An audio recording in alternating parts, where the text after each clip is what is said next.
Assalamualaikum warahmatullahi wabarakatuh. Anak-anak, kita berjumpa kembali dalam pembelajaran daring kimia.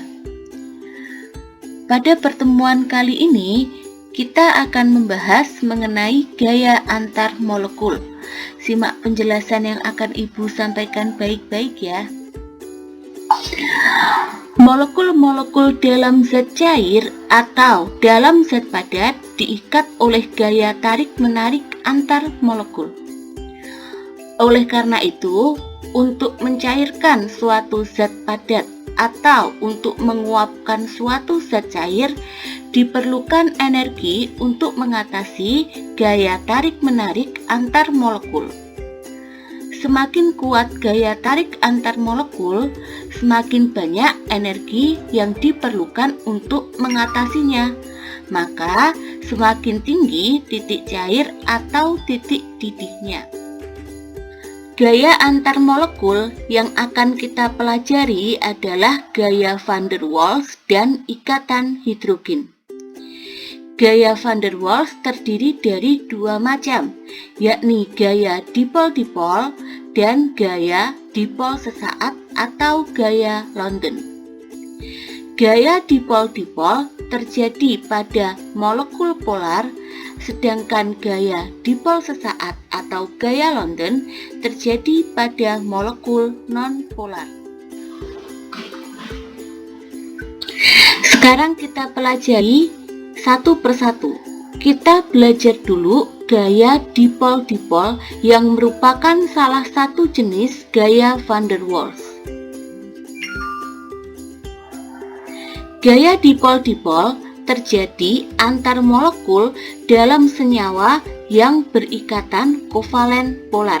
Jadi kalian harus ingat kembali senyawa apa saja yang berikatan kovalen polar supaya kalian bisa mengidentifikasi apakah senyawa tersebut memiliki gaya dipol-dipol atau tidak. Nah, dalam zat polar, molekul-molekulnya cenderung menyusun diri dengan ujung atau dipol positif berdekatan dengan ujung atau dipol negatif dari molekul di dekatnya. Suatu gaya tarik-menarik yang terjadi disebut gaya tarik dipol-dipol. Contohnya pada senyawa HCl. Sudah kita pelajari kemarin bahwa pada ikatan HCl, pasangan elektron yang dipakai bersama lebih tertarik ke Cl karena Cl lebih elektronegatif. Sehingga di Cl akan terbentuk dipol negatif dan di H akan terbentuk dipol positif.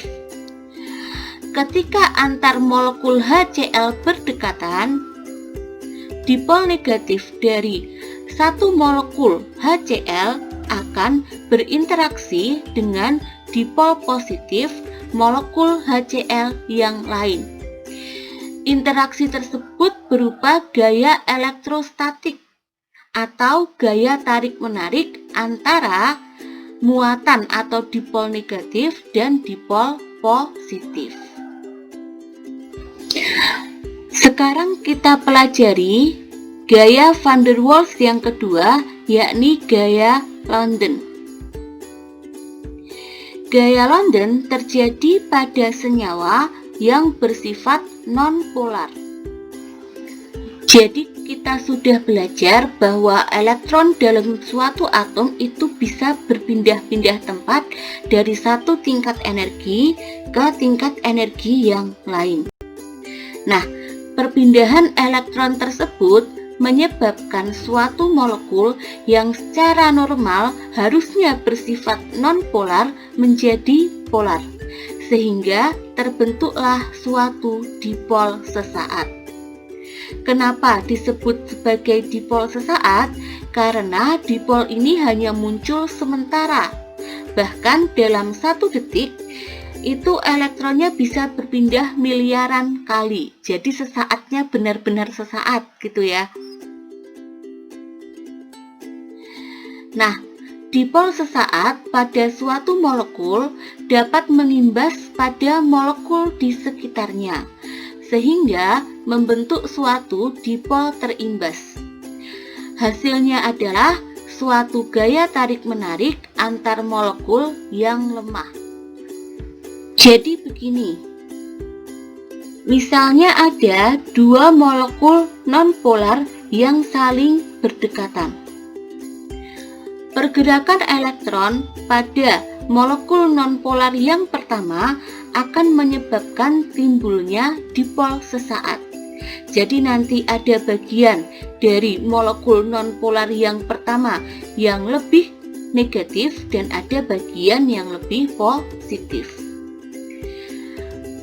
Dipol negatif dari molekul nonpolar yang pertama ini nanti akan mengimbas molekul nonpolar yang ada di sebelahnya atau molekul nonpolar kedua.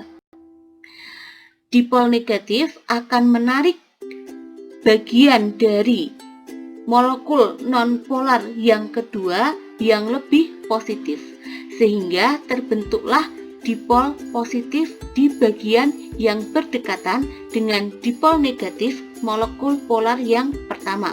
Jika digambarkan seperti ini.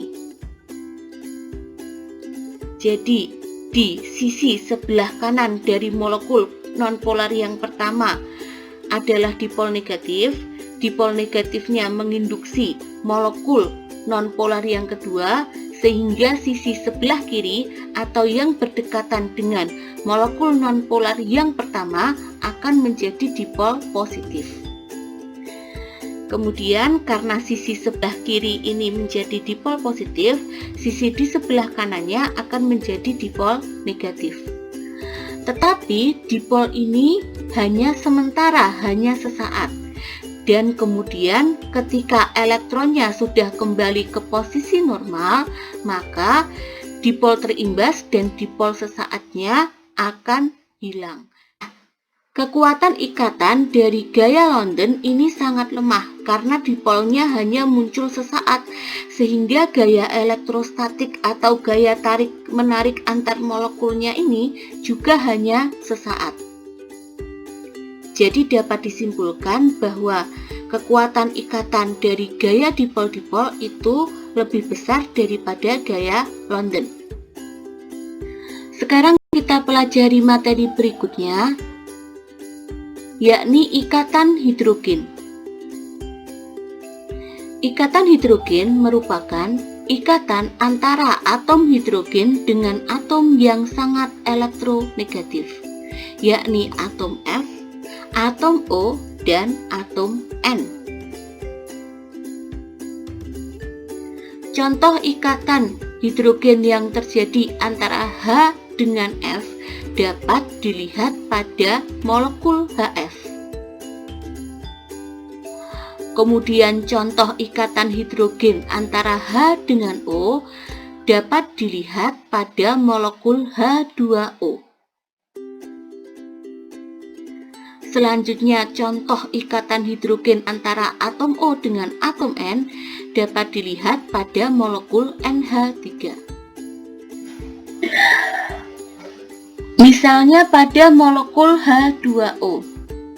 Pada molekul H2O, O lebih elektronegatif daripada H, sehingga pasangan elektron yang dipakai bersama lebih tertarik ke O, dan O akan menjadi dipol negatif, sedangkan H akan menjadi dipol positif.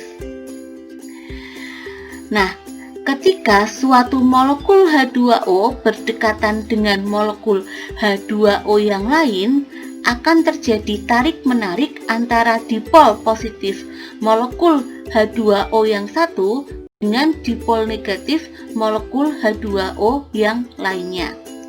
Atau dapat pula terjadi gaya elektrostatik atau gaya tarik-menarik antara dipol negatif molekul H2O yang satu dengan dipol positif molekul H2O yang lain. Jadi prinsipnya sebenarnya sama dengan gaya dipol-dipol. Hanya saja ikatan hidrogen ini lebih kuat karena perbedaan keelektronegatifan antara H dengan O atau H dengan F ataupun H dengan N itu jauh lebih besar. Nah, seperti yang sudah Ibu katakan tadi bahwa ikatan hidrogen itu lebih kuat daripada gaya van der Waals. Jadi lebih kuat daripada ikatan dipol-dipol dan juga lebih kuat daripada gaya London. Sehingga senyawa yang mengandung ikatan hidrogen akan memiliki titik didih yang besar. Baik anak-anak, sekian pembelajaran kimia hari ini. Apabila ada kesalahan dan kekurangan mohon dimaafkan. Terima kasih atas perhatiannya. Wassalamualaikum warahmatullahi wabarakatuh.